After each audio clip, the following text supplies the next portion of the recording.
Secure connection established, and we're up. Thank you, number one. We'll take it from here. Admiral Ibrahim, General Branitsky, good to see you again, and let me once again, unofficially this time, congratulate you on your recent victory. I just wish my congratulations came during better circumstances. Worry not, Prime Minister. I've already ordered my crews to gather some raw materials from around the system to keep us going. We can keep the fleet and army afloat for a few months, but we're going to need several weeks in dry dock once we're home. And I wish you'd give us an order to retaliate already. It's clear that this was a last attempt by the Yanari to weaken us, so we should repay them in kind since we're here.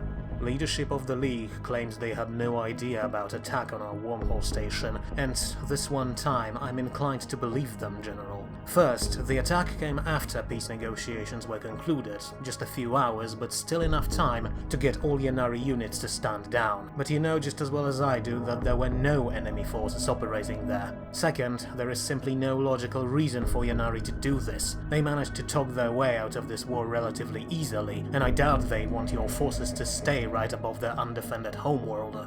Maybe if we fired a few antimatter missiles into their capital, they would be more cooperative. Still, it could have been some kind of a splinter group. We thought about such a possibility, but our investigators claim it's rather unlikely.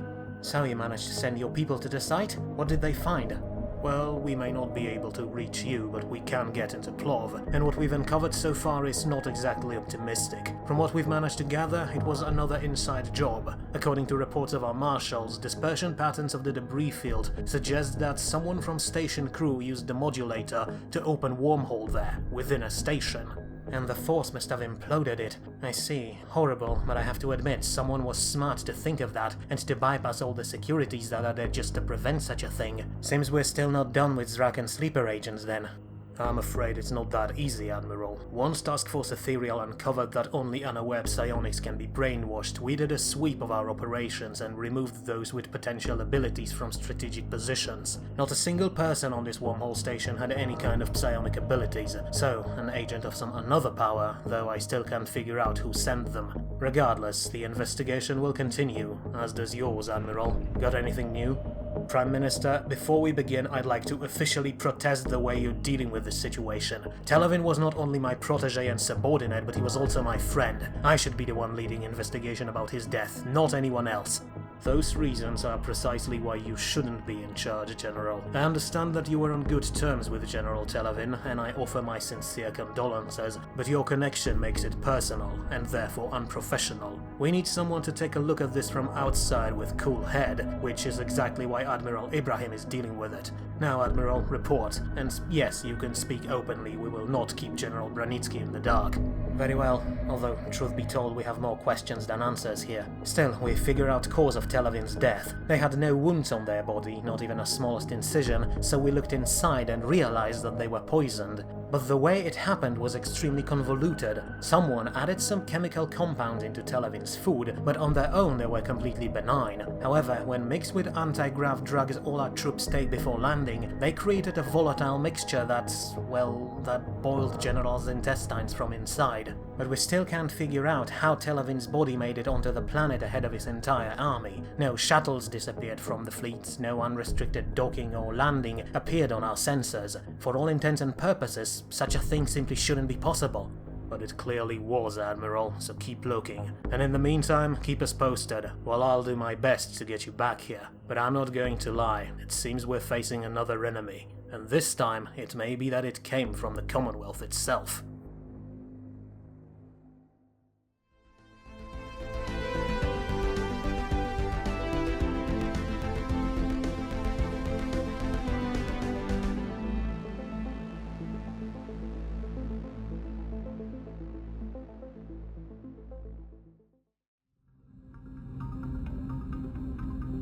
Hello and welcome to episode 18 of Second Chance. When we were here last time, Commonwealth finally got a reason to celebrate because, thanks to valiant effort of our armed forces, we were finally able to bring the war with Zrakan Union, Kingdom of Yadra and Yanari League to a successful end by capturing homeworld of the League. But celebrations were cut short because on the very same day our diplomats finished negotiating the peace treaty, one of our Wormhole stations that we used to transport Manticore and our troops into Yanari space has been attacked and destroyed by unknown assailants. and without that station, our military has no way of coming back into our space, and we desperately need them to do so because our conflicts are not yet over. We still have to deal with Billy One Hive Mind to the north, an enemy that appears to be far more powerful than all our former foes combined. Luckily, as you can see, our astromasons are already on the case, and one of our construction ships, CSV Lactane, is already building a new wormhole station in the border system of Biltron. Only issue is, it may not be enough to get our forces back. Our wormholes may give us an advantage of mobility, sure, but they do not have infinite range, and Yan's system is far away, so it may turn out that none of our systems will actually be close enough for our generators to reach it. Although, with our newly conquered Zarmathon system, second Yadron capital that we've captured, that problem should be solved relatively easily. Only question is, can we do so in time to make a difference in the war to our north?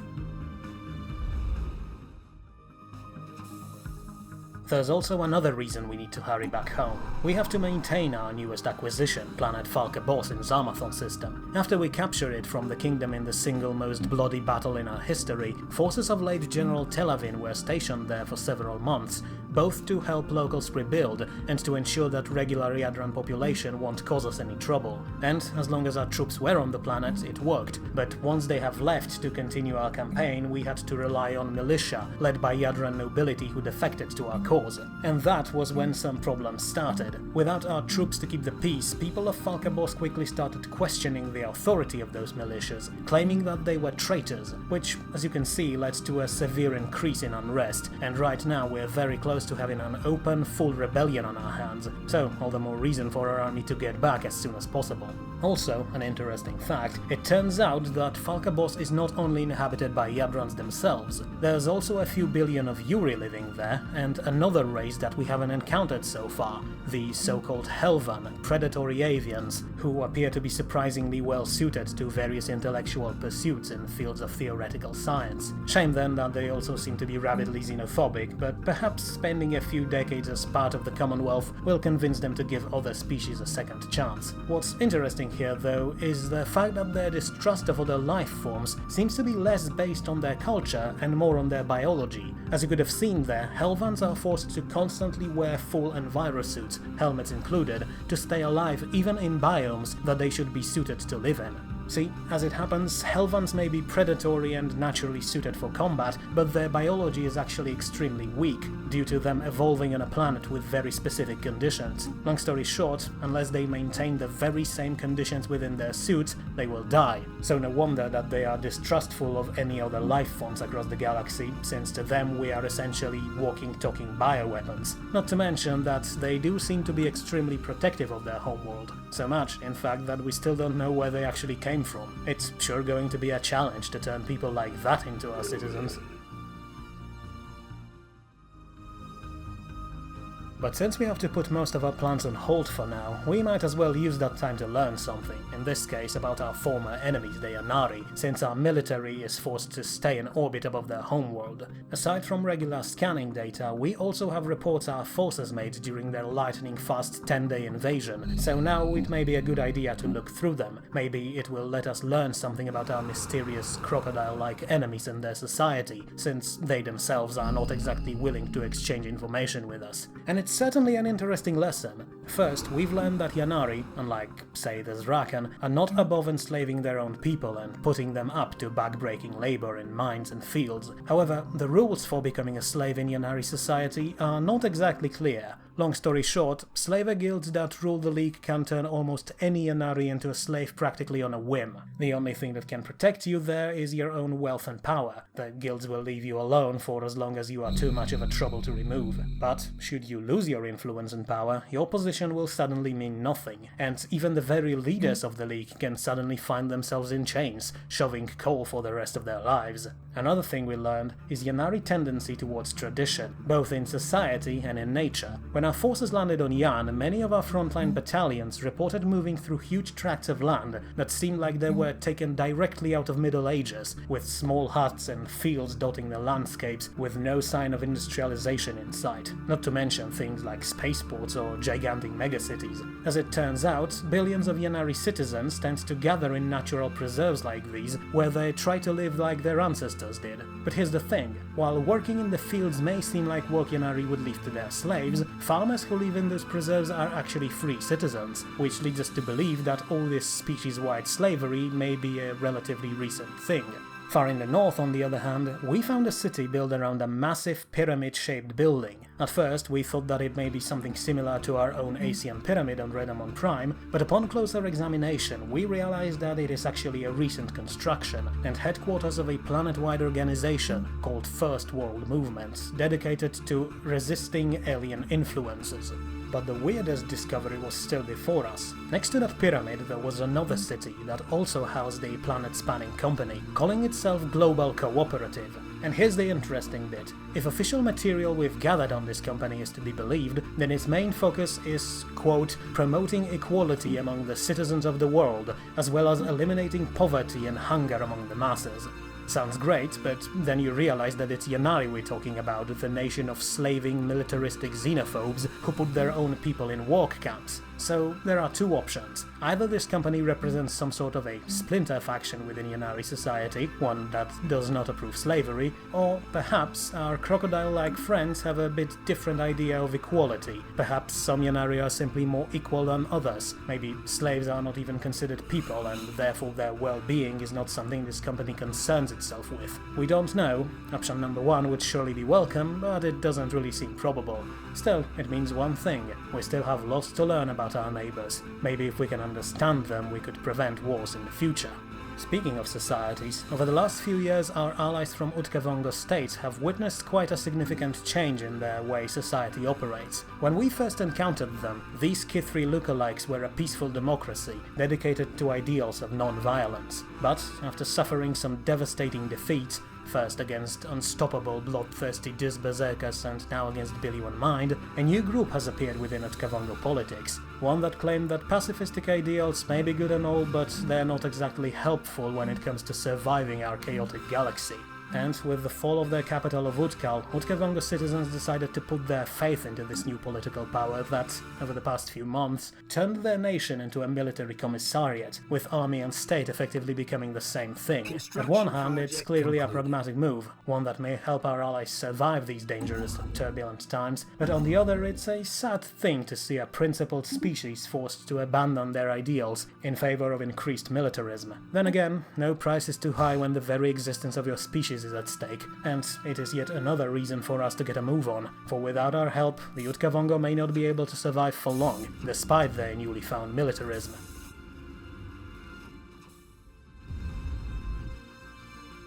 What can help us, however, is Billy One's seeming inability to commit to any operations in full.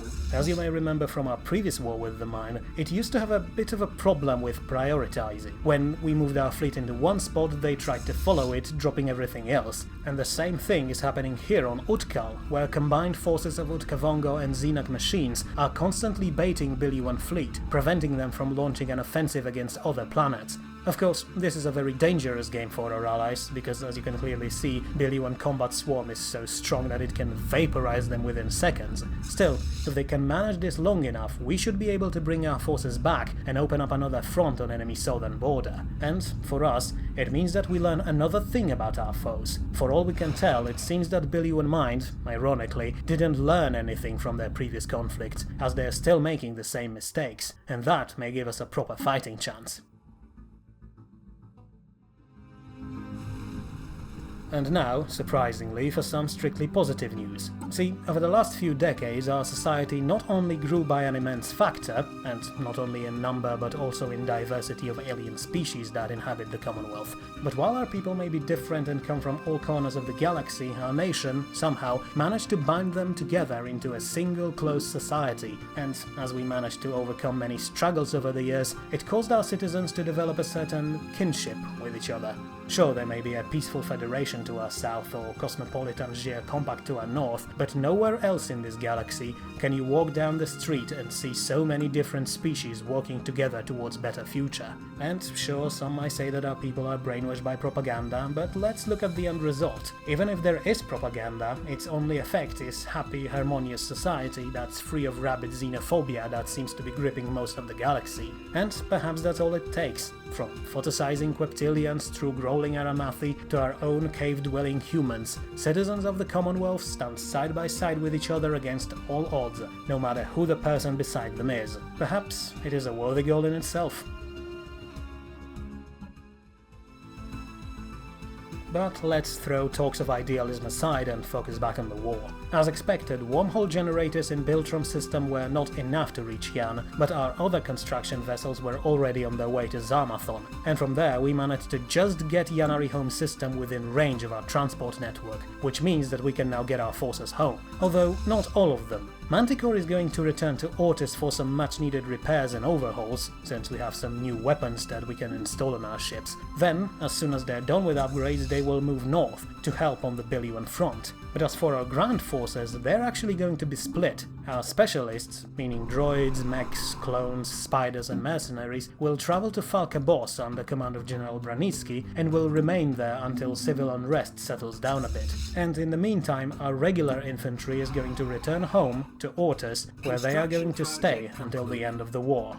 And, if everything goes right, as soon as the war is over, they're going to be officially disbanded for several reasons. First, most pragmatic reason, is that regular troops are simply not as effective as our specialists, while still being relatively costly to maintain. And the second reason is that, because of said lack of effectiveness, our regular infantry took some enormous losses during our campaigns. Ever since we first fought the Zrakan, casualties among our regular troops were ridiculously high, reaching 70% on New Sejar and 50% on Falcabos. Together with other operations, our infantry corps, which, as you may remember, numbers 12 million soldiers, took over 20 million casualties in around 30 years. And while this number may seem minuscule when compared to our population of 100+ billion citizens, losing over 100% of our armed forces across few decades is simply not acceptable. The lesson has been learned, and regular troopers will no longer be sent into the battlefield, unless as a last resort. We also have some news from the economic front. After great successes of Inti and Belenos solar collector stations, the Council approved creation of more stations like these, in order to boost our still struggling economy. And, as you can see, right now our construction crews have just finished building a third station, this time in Redamon system. And, keeping in line with naming previous stations with names of various solar deities, the Commonwealth now opened the Amaterasu station. Now, some skeptics argued that spending all these resources on civilian bases instead of warships is a terrible idea in current situation, but until we get back in the green financially, constructing even a single corvette will have far-reaching repercussions to our budget. So, in order to prevent that, the new plan is to build these solar stations in all of our inhabited systems, where they will not only collect massive amounts of energy, but will also serve as freight and trading stations, since they're much easier to land on than regular planets. Just a handful more of them, and energy credits should never be an issue anymore.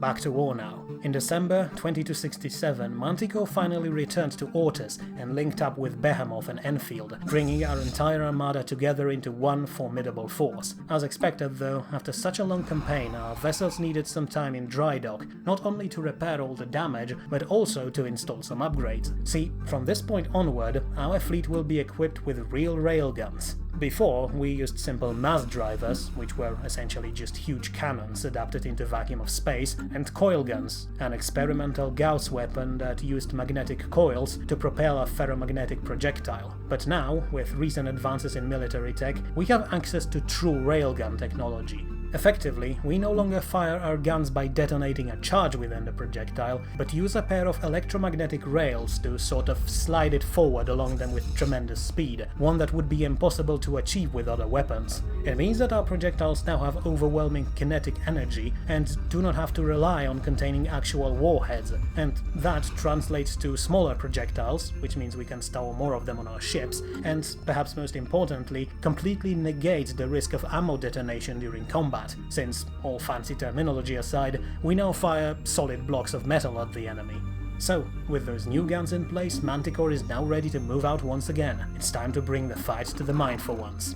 But then we received some troubling news from our allies, the Sholani. After our last war, their government decided that the galaxy may actually be a bit more dangerous than they expected, and began negotiating with Alir-led Federation to our south. And now, the coalition has officially joined it, and while it's not directly dangerous to us, since said Federation is on very good terms with us, it means that we now have one less ally that we can rely on, since by joining forces with Alir and the rest, Sholani had to throw away our defensive pact. So, it seems that we and the Utkavonga are now the only remaining democracies that are not embroiled in some kind of pact, and in fact we can't join any, even if we wanted to, because we are at war that no one is willing to help us with. Perhaps, once the war is over, we should consider joining one of these federations, either Alir or Jirwan. It will mean losing a bit of our independence, but the benefit of numbers may very well be worth it. But until we manage to end our current conflict, we're simply left with one less reliable ally. It may be a good time to have some serious talk with our Alir friends. So, we now have one more incentive to punch the mind right where it hurts, and the first target for our fleet is Sethelbach system, where Billy 1 Frontier Outpost is located. But as you can see here, there is an issue. As it turned out, our hive mind enemy actually learned something this time, and prepared a similar trap that we use, an FTL interdictor. As soon as we opened a wormhole to Sethelbach, our computers immediately went haywire, and as a result, we are now going to jump right into the middle of the system, very close to the local star. And in any other circumstances, we would have just turned everything off and aborted the jump, but since we know that enemy fleet is still in Utkavonga space, we can take the risk, knowing that our fleet will easily take out the outpost and defensive platform that awaits us there. So, crews of Manticore braced themselves for a rough exit, prepared all weapons and defensive systems, and entered the wormhole as soon as it opened. It took our sensors only a second to paint targets, and as soon as we arrived in Sethelbach, Manticore fired every weapon it could into nearby stations, while swarms of strike craft rushed forward to conduct their own operations. As you can see, Admiral Ibrahim decided to prioritize the defensive platform over the actual outposts, not only because it had a bit more firepower, but also because its jamming devices were overheating our engines, making it impossible to run away if we needed to. But, as expected, such defenses were not enough to even make a dent in our fleet, and soon Manticore reported all clear. The first strike against Billy 1 Mine was done, and now it was time to see how our mysterious enemies would react to it. And as it happened, their reaction was precisely the one we expected. After suddenly losing control of some of the outlying systems, the Mind immediately categorized Task Force Manticore as the most dangerous threat and, keeping in line with their previous actions, immediately redirected its combat swarm to intercept us. So, if we manage to keep them away for long enough, we may be able to buy the Utkavonga some time to reinforce their worlds, and maybe even organize a counterattack to retake their capital. And as for us, we need to see just how much we angered the Mind. Is that fleet going towards us just to chase us away, or are they willing to follow us and engage Manticore in a decisive battle, one that will knock one side out of this war? We don't know, but the best way to check it is to wait until they reach Sethelbach, then retreat to one of our border systems, and see if they will follow us. And as it happens, they did just that. It seems that the Mind is so bent to eliminate our fleet that they're willing to enter our territory and chase us there, despite knowing that they will fly right into our defensive platforms. Unfortunately, while it is good news for the fleet, it is very bad news for the crews of said platforms. Sure, they may be mostly automated at this point, and we managed to evacuate most of the crews, since we knew Billy ones were coming, but still, each platform needs at least 10% of its crew, 30 people, to remain operational. So, while most of Phalangitas legged it, a handful of brave volunteers stayed behind, but as you can see, they don't stand a chance against a barrage of projectiles, large and small, fired by Billy 1 Combat Swarm. Still, despite overwhelming odds, the work of our Masons really has a chance to shine here. Despite absolute avalanche of coil gun and autocannon rounds, our platform held on for a surprisingly long amount of time, its modular structure and heavy armor plating allowing it to tank ridiculous amounts of damage. But, slowly but surely, as section after section of our platform disappeared under a hail of fire, our Phalangitas were wiped out. The sacrifice bought Manticore time to jump to another system, but unfortunately they failed to destroy even a single enemy ship. Shame, but considering current circumstances, I'd say we can qualify this as acceptable losses. Unfortunately, if we want to follow through with Admiral Ibrahim's new plan, more of our stations may soon find themselves in similar situation, so we'll have to evacuate them as well. But if everything works out, we'll be able to turn tables of this war in a single decisive maneuver. And the plan is to, for now, simply run away and force Billy One Fleet to follow us deeper into our territory. Only thing is, we'll have to jump from system to system to make sure they will follow, which means we'll put more of our platforms in danger. But we can't simply jump to our final destination because then we may move out of range of Billy One's, and that may cause them to abandon. My fellow citizens, I bid you good day and apologize sincerely for this inconvenience you're about to witness. Unfortunately, you and I, and especially our dear leaders, need to have a talk. We need to have a talk about us, about that Commonwealth of ours, and how it lost its way. I remember times when it all began. I remember staring, glass-eyed, at the sky filled with hundreds of rockets when Expanse Project was announced. I remember the thrill of early exploration and hard work on our first colony world of Curaçao. We all stood together back then, an entire nation, united and working towards better tomorrow. And you could argue that the same is true today. We overcame many dangers of the galaxy, we survived wars that threatened to destroy our lives, and we spread our people farther than ever before. But ask yourselves, fellow citizens, when was the last time you felt proud of your achievements? When was the last time when they were recognized? When my fellow settlers and I walked to build First Cities on Curaçao, we were on the lips of everyone. Politicians and investors lined up to shake hands of the common man, knowing that it was our labor that brought humanity to the stars. Today, colonists work in worse conditions on wars like Malika or New Valin without receiving a word of praise or recognition, with new laws and emergency legislation stripping away their freedom. And this is just the beginning.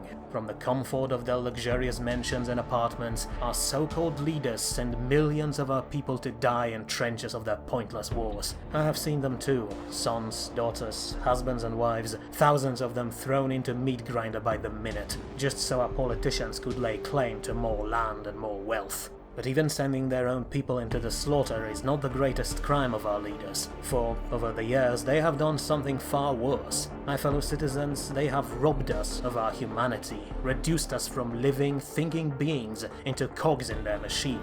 You may think that you have a right to decide the future of the Commonwealth, and it certainly seems so. Every time a new law is to be passed, your personal PDA rings and demands that you do your duty as a citizen and vote on it. But what you don't see is how, over the years, the Council used this very tool to program us. All you need to do is to think for a second. You need to carry this PDA with you at all times. Hell, you break the law if you leave it on its own for a while. And all the while you carry it in your pocket, it listens. It listens to your opinions, it listens to your conversations, it listens to your very soul, and turns it into propaganda suited specifically for you. And when the time to vote comes, it's not you who votes, it's them, our dearest council, who trained you to serve them while pretending it's the other way around.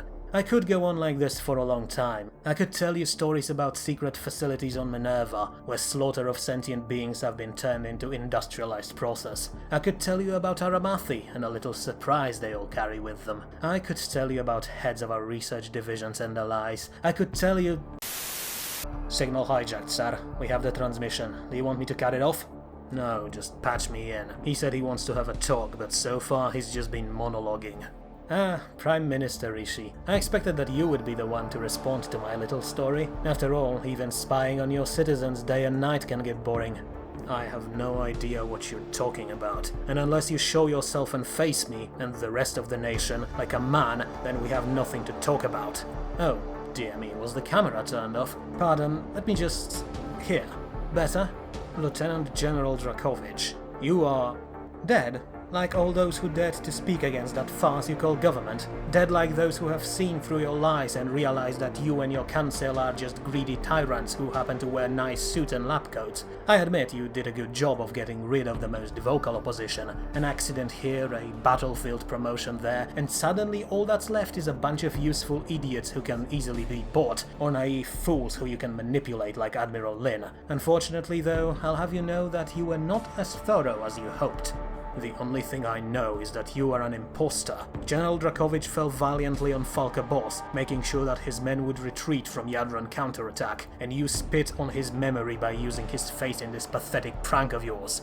And tell me, Prime Minister, has the body been found? Was it brought to Frostpeak and buried in that quiet memorial park under the mountain? But then again, it shouldn't be surprising that in this government of lies not even you are aware of everything. Still, I assure you that this is no prank. As you might have realized from my previous words, I, together with a group of friends, managed to secure a certain amount of data that, we assume, you would rather want to keep safely hidden. And we may even understand you, considering all that's happening to us, but at this point, I do not care. I have seen enough of your lies, and I know that I no longer want to have anything to do with you or that Frankenstein of a nation you've created. Which leads me to my final point. My fellow citizens, we do not wish to cause unrest. We do not wish to start a revolution. We simply want freedom, true freedom that we once had and that is now lost. My friends and I, we have decided to start anew, far away from grips of people like our dear Prime Minister. As we speak, a private shipyard is beginning construction of a massive colony ship, one that will be enough to carry to freedom all those who are willing to leave Commonwealth behind. And, unless he wants me to release all the data I gathered into the public, our dear Prime Minister will pay for it. So, it's a blackmail attempt then, as I expected. Pity. In that case, I'm afraid there's nothing more I can do. The Commonwealth does not negotiate with criminals, but I do look forward to meet you in court, where you will answer for all the lies you just spouted. Cut transmission.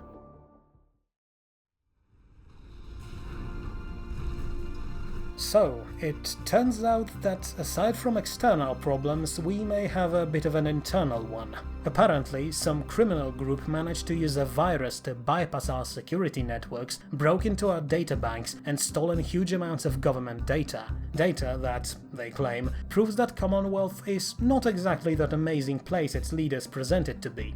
And, as you might expect, the thieves are willing to leak the information out and completely discredit our government unless we pay them. But the payment demanded by these data thieves is ridiculous. They demanded us to, essentially, give them half of our entire national economy, including raw materials and industrial power, for a full year. They claim that they want to use these resources and money to build their own truly free society away from the Commonwealth, but regardless of their reasons, a demand like that is simply outrageous. Granted, even if it was something minimal, we still wouldn't pay it. In an emergency session, the council decided, we do not negotiate with terrorists, and we definitely do not turn half of our nation over to some criminals. A team of marshals was immediately sent to the place where demands were broadcasted from, but unfortunately there was only one terrorist there, the one who contacted us. But surprisingly, he committed suicide before our police force arrived, and before that, he, unfortunately, managed to physically destroy all data banks in his hideout, so he could not find any evidence linking to his fellow conspirators. Some of our more optimistic politicians claim that maybe this man worked alone, but both Chancellor Lin and Prime Minister Ishii decided that it would be too easy, and on the very same day they prepared an official response to be broadcasted across the Commonwealth. If this group, whatever it was, wanted to start an independent colony, they could have gone through proper channels. After all, the Prosperity branch of Expanse project has a department that subsidizes various private colonization efforts. But by stealing top-secret data and blackmailing the government and the entire nation, the only thing they managed to achieve was to paint a huge target on their faces. Maybe, if we weren't in the middle of dangerous enemy invasion that threatens all of our people with brutal death, things would have been different, but right now, internally, they are now public enemies number one, and all forces that are currently not busy preparing for arrival of Billiwan Fleet, which, as you can see, still follows Manticore, are to focus on finding these data thieves and bring them to justice. But for now, we have a war to win. And that's what we're trying to do, but it turns out that our mysterious data thieves were not amused with our response, and since we failed to comply with their ridiculous demands, decided to follow through with their threats and expose data they stole. But instead of attacking our government, as everyone expected, the hackers targeted our science council, Poniewski, Tanwar and Lachinov, claiming that these directors of our 3 science divisions were nothing more but frauds whose minds never hatched a single original thought. According to leaked data, there is a ton of enough evidence that our three brightest minds simply stole all their technological advances from other people, first from other researchers back on Ortus and then from other nations from the galaxy. Claims that, as you can clearly tell, are completely insane. For we are, after all, the most advanced civilization in the galaxy. Delegations from other nations desperately want to buy our technology, so how is it possible that we stole from them tech that they do not have? Now, sure, we will investigate data that claims that research was stolen from our own scientists before we encountered other alien species, but accusing our tech leads of stealing from other nations is just mad. Unfortunately, though, it doesn't matter. The evidence in these files appears to be completely incriminating. There are videos, audio logs, message transcriptions and the like, and they all point to Science Council being liars. And, whether our people believe these accusations or not, they will, without a doubt, show a lot more reservation and skepticism towards our new inventions. But more than that, other nations across the galaxy were not as forgiving as our own citizens, and immediately demanded that our tech leads should be fired and imprisoned, threatening serious diplomatic repercussions should we decide to leave them in charge. But, diplomacy be damned, that's exactly what we're going to do. As mentioned, the claims about stealing technology will be officially investigated, but until they are confirmed, we'll consider them nothing more but very good fabrication. Our Science Council will continue its work, but from now on, at least until we're sure of their innocence, they will have to deal with increased government oversight. And if other galactic civilizations want to lodge a formal complaint, their representatives can do so at the nearest embassy. And perhaps there we could remind them that around half of diplomatic corps from across the galaxy is being trained in our academies on New Sajar, Red Up on Prime and Uzema. Still, this attack, while a bit odd, is still more dangerous than diplomatic repercussions. By spreading doubt in our scientific efforts, these thieves attacked one of the main pillars of our society, our trust in science. And it may take us many years to rebuild that trust. Only time will tell how our society will change during that time. And as for these hackers, if that's all they got, then quite frankly we expected much worse. But regardless, when we find them, and we will find them, they're going to spend the rest of their lives smashing big space rocks into smaller space rocks in one of our asteroid belts. For now though, we have a Billy-1 fleet to deal with, and our trap is almost ready.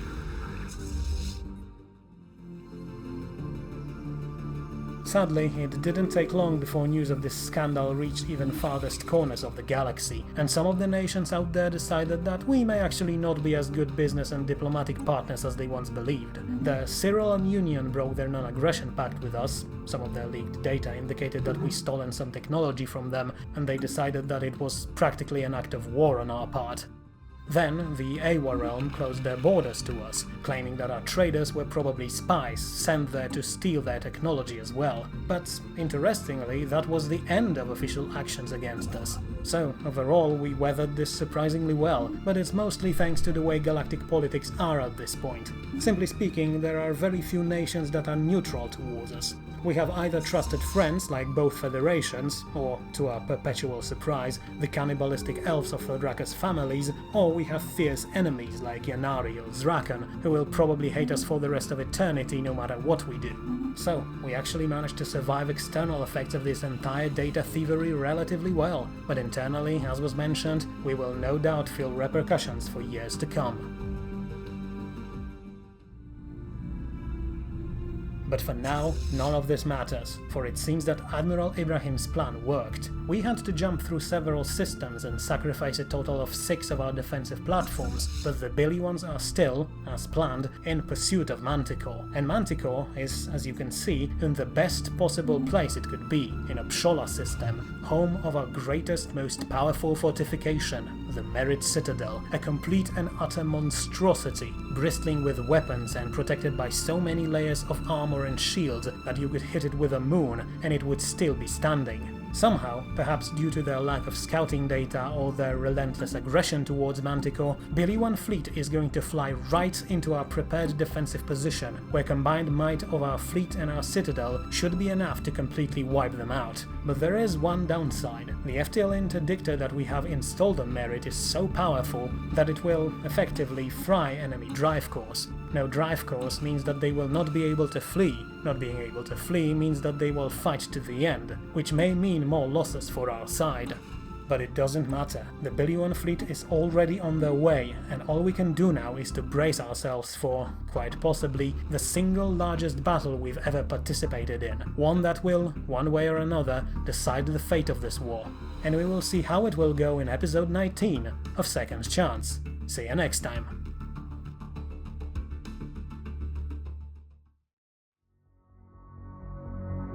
Ladies, gentlemen, welcome to the presentation, and allow me to, in advance, apologize for Professor Tanwa's absence. Normally she would be the one delivering this data, but at this point, entire Science Council is busy with a certain special project on our northern border. Not to mention that, with all the recent chaos in the media, our science leads decided that it would be better if they avoided public appearances, at least for some time. So, with that out of the way, let us begin. The following is the combined report of the Science Council about the Billion species, which we hope will help you military folks in developing some suitable tactics that we will need to fight them. Let us start by recapping what we already know. The Billions are humanoid species, but do not, under any circumstances, let their appearance fool you. Despite them looking surprisingly similar to us, their biology is completely different, from their digestive system that allows them to gain sustenance from any and all organic matter, to their reproduction, which seems to be similar to the one observed in insects. But of course, the most important difference is the fact that all Billions appear to be a part of a single consciousness, a hive mind to keep it with insect analogy. Their regular citizens, or drones, are nothing more but mindless husks who exist only to consume and obey orders of their overmind, whatever or whoever it may be. In fact, that consumption appears to be the main drive of the Billion mind. Individual drones have extremely fast metabolism, which forces them to constantly roam around in search for food. And, as was mentioned, all organic material is a fair game for them. They will graze on grass, they will eat their enemies, they will even consume corpses of their own kind.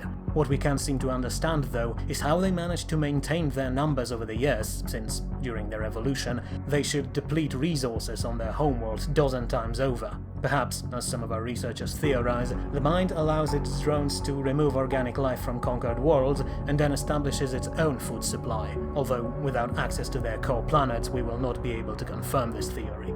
But what's truly interesting about them is their link between each other, since it's something we have never seen on such a scale. Hive minds are observed in nature, rarely, but only among very simple creatures. But what we have here is a fully developed spacefaring civilization that appears to be just as advanced as other species around it. Unfortunately, again, without access to their worlds, and preferably their homeworld, all we have are speculations and hypotheses, so we are unable to tell you how they managed to reach their current technological level. However, with all the data that we've managed to gain from Katanab and Yadrani, we can now tell you much more about them than, say, a decade ago. For one, we identified a certain interesting fact. When we first encountered them, we wondered just how difficult it would be for a single mind to direct all its drones, even if they were following on the simplest of commands. But with all the autopsies on Yadrani, we were able to uncover that the mind works, for a lack of better word, on a decimal system. Every 10 drones are linked to another, slightly advanced one that we call a decurion. Every 10 decurions are linked to another one up the chain, the centurion. And although we cannot tell for sure, we suspect that this pattern may reach the very top of the mind, which allows it to delegate instructions and filter them down the chain based on complexity level. As for the way of communicating said orders, we uncovered that there is a sort of subspace link between all Billions, very similar to the bond that our own psionics can achieve between each other. As for the Billions, though, it works mostly to transfer commands further down the line, with regular drones being able to transfer only most basic sensory data up the chain, although it's enough for them to warn each other about ambushes and surprise attacks. Biologically speaking, that growth on the back of their heads acts as a transponder for info transfer. We hoped that maybe we could use this knowledge to isolate higher echelons of their swarms, but unfortunately that would require specialized equipment, too unwieldy for the battlefield since their officers are indistinguishable from regular drones. The tactics of cutting the head may still work, however on a reduced scale. Eliminate a centurion and all its subordinates will simply transfer their links to another closest one and will continue to operate, although slightly less effectively. In theory, it could even overload the entire chain of command, but as mentioned, finding appropriate targets would be near impossible in battlefield conditions. Next, we have a relatively recent theory. As you surely noticed, Billy ones wear clothes. Granted, those clothes are mostly armor, but many of the corpses we research had their armor painted in various patterns. They also have limited vocal capabilities, something that many of our frontline troops noticed, and it manifests in their constant whispering, which we believe to be the last received command. And further autopsies uncovered that they have several, almost completely atrophied, parts inside their brains. Parts that, in most animals, are responsible for social interactions. All those things I mentioned now have one thing in common: art, vocal communication, and social interactions are useless to a hive mind, which leads us to believe that, perhaps some unspecified time ago, the Billions were regular, sentient species. Sadly, with no access to their homeworld, we won't be able to tell for sure. And now for the final part. During our raid on Sethelbach, a group of commandos from Task Force Ethereal managed to board Billion outpost there and, using our data and their psionic abilities, managed to apprehend several drones, including 3 Decurions and a Centurion. Normally, that would be a pointless endeavor, since the mind is known to sever the connection with its captive drones, causing them to revert to a feral state. But our commandos managed to keep their link active, despite placing the drones in confinement. As we speak, we are trying to learn everything we can from these still active drones, and, if possible, establish contact with the mind itself. If we are successful, we may gain an unprecedented insight into their race and learn how to eliminate or otherwise pacify them. But until that happens, it will be up to our troops to prepare for conflict. All data we gathered will be sent to each regiment, and we hope it will enable you to develop suitable tactics for planetary invasion that will take place once Manticore defeat enemy fleet near Arvo. Until then, dismissed.